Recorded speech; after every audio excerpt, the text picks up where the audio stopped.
So when you give advice, one of the things about adab, and this is really interesting to me, adab is the ability to know the place of things and to give things their proper due.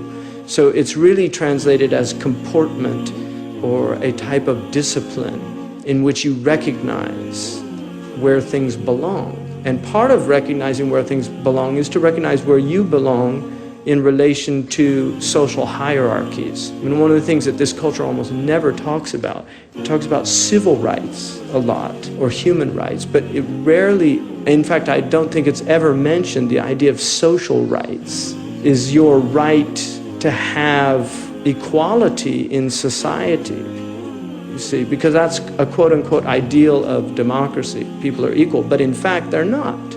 In this culture, it's very clear that there are social hierarchies. And if you fall at the bottom of one, woe unto you if you try to crash the party of a higher rank in society. So social rights are never talked about.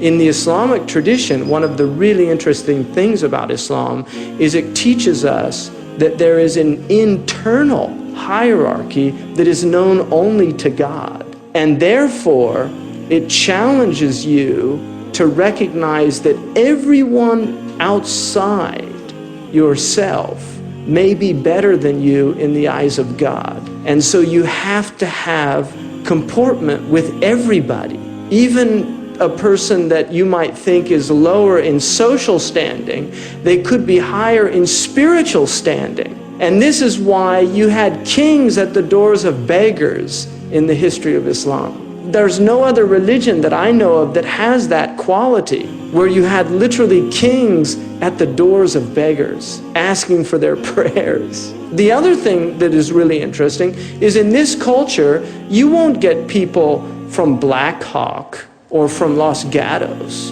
going to church in East Oakland. It's just not the way the society works.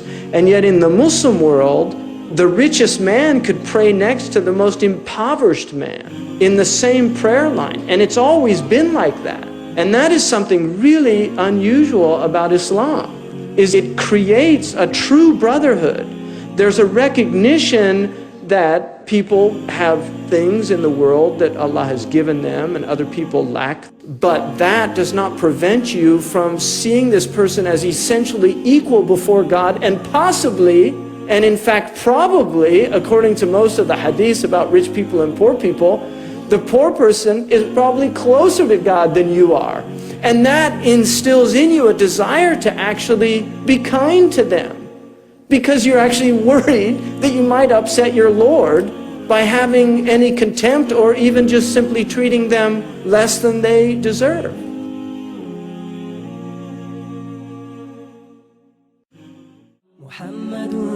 سيد الكونين والثقلين والفريقين من عرب ومن عجم.